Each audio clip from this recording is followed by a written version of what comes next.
adik-adik, selamat datang di kelas IPA bersama Kakak Novia. Hari ini kita akan belajar tentang zat dan perubahannya. Nah, apa itu zat?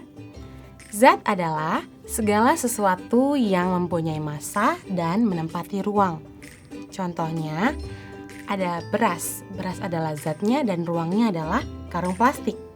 Kemudian ada contohnya susu yang menempati ruang yaitu gelas.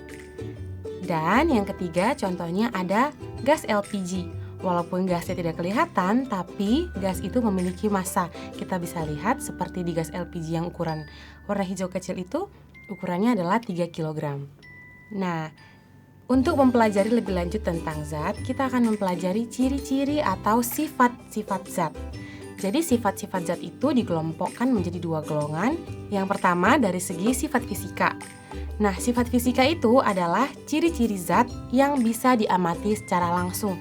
Yang pertama adalah wujud. Wujud zat ada 3. Yang pertama adalah wujud padat. Suatu zat dikatakan padat ketika isi dan bentuknya tetap. Ini disebabkan karena susunan molekul pada zat padat itu tersusun rapi dan padat sehingga hasilnya adalah benda atau zat yang kokoh atau keras, contohnya batu. Kemudian, wujud zat yang kedua adalah zat cair. Suatu zat dikatakan cair ketika molekul-molekul yang di dalam zatnya itu tersusun sedikit renggang, sehingga bentuknya bisa fleksibel, bisa berubah-ubah sesuai dengan wadahnya si zat cair. Dan sifat zat cair adalah mengalir dari tempat yang tinggi menuju tempat yang rendah. Contohnya sabun, air, susu, dan lain-lain. Yang ketiga adalah wujud gas. Wujud gas merupakan wujud yang unik karena dia tidak bisa kelihatan bentuknya. Dan molekul-molekul dalam zat gas adalah bebas dan tersebar menempati ruang.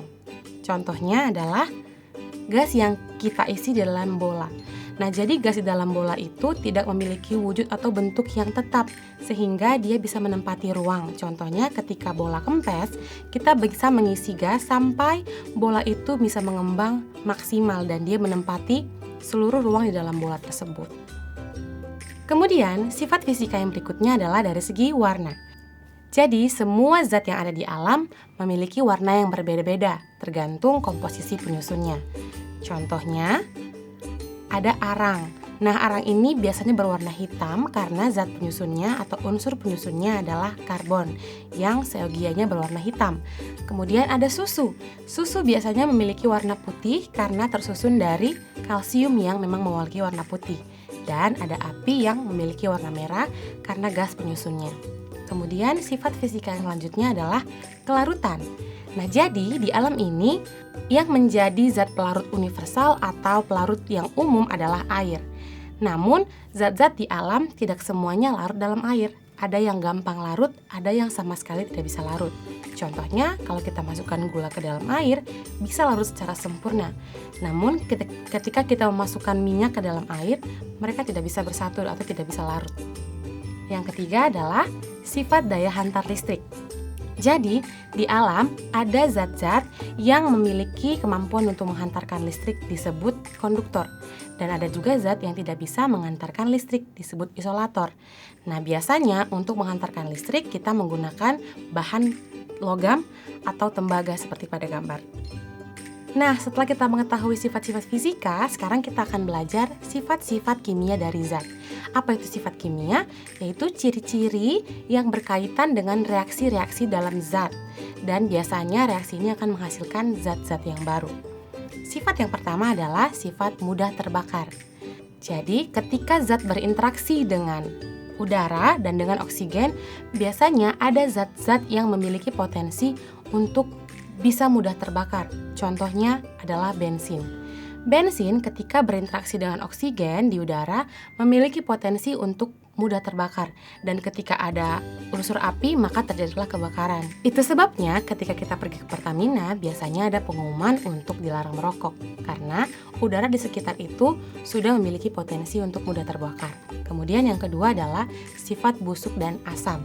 Jadi, ketika zat berinteraksi dengan udara di suhu yang panas dan kelembapan yang tinggi, biasanya akan terjadi reaksi pada zat-zat tersebut sehingga terjadilah pembusukan atau pengasaman. Contohnya, ketika tempe yang sudah basah dibiarkan di dalam suhu yang hangat dan kelembapan yang tinggi akan mengalami pembusukan dan penjamuran. Kemudian ada sifat berkarat. Ada zat-zat di alam ini yang ketika berinteraksi dengan oksigen akan mudah berkarat. Contohnya besi yang dibiarkan lama di bawah hujan, lama-lama akan berkarat. Nah, jadi sifat-sifat fisika dan sifat-sifat kimia pada zat-zat tadi memiliki potensi untuk zat itu bisa mengalami perubahan wujud. Nah, perubahan zat terbagi menjadi dua, perubahan fisika dan perubahan kimia. Apa itu perubahan fisika? Perubahan fisika adalah perubahan yang meliputi perubahan bentuk atau ukuran tanpa terbentuk zat baru. Dan ketika zat itu berubah bentuk atau berubah wujud, dia bisa kembali ke wujud semula. Contohnya, mari kita lihat di siklus air ini. Air awalnya adalah wujud cair. Nah, ketika berada di dalam suhu yang rendah, air akan berubah menjadi es. Cair menjadi padat, disebut dengan proses membeku. Kemudian, ketika suhu sudah mulai panas lagi, maka es tadi akan kembali menjadi air. Padat menjadi cair disebut proses mencair.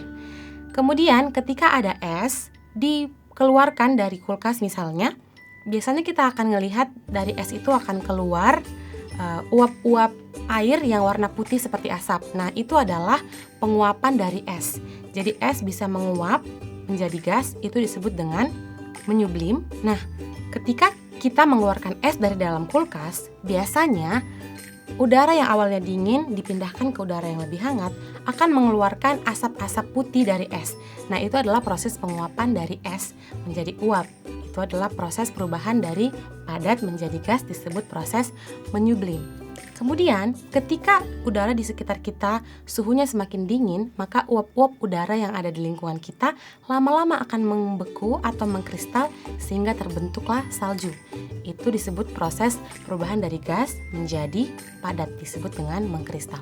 Kemudian, jika air direbus dalam suhu yang panas, maka air akan berubah menjadi wujud gas.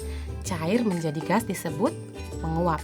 Dan ketika udara dalam air tadi sudah mulai mendingin, maka air panas tadi atau uap yang tadi dari air panas lama-lama akan berubah menjadi air kembali, disebut proses pengembunan. Nah, itulah menunjukkan bahwa perubahan fisika dari wujud semula bisa kembali ke wujud semula sekalipun dia sudah mengalami perubahan. Kita lanjut ke perubahan kimia. Apa itu perubahan kimia? Kalau tadi perubahan fisika itu wujud semula bisa berubah dan kembali ke wujud semula. Nah, di perubahan kimia, ketika zat sudah mengalami reaksi atau perubahan, maka dia tidak bisa kembali ke wujud semula. Dan biasanya perubahan kimia mengalami reaksi yang menghasilkan zat baru.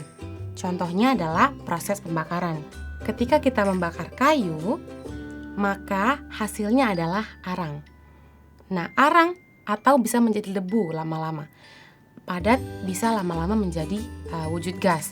Dan ketika kayu sudah terbakar menjadi arang, maka arang tidak bisa kembali lagi menjadi kayu.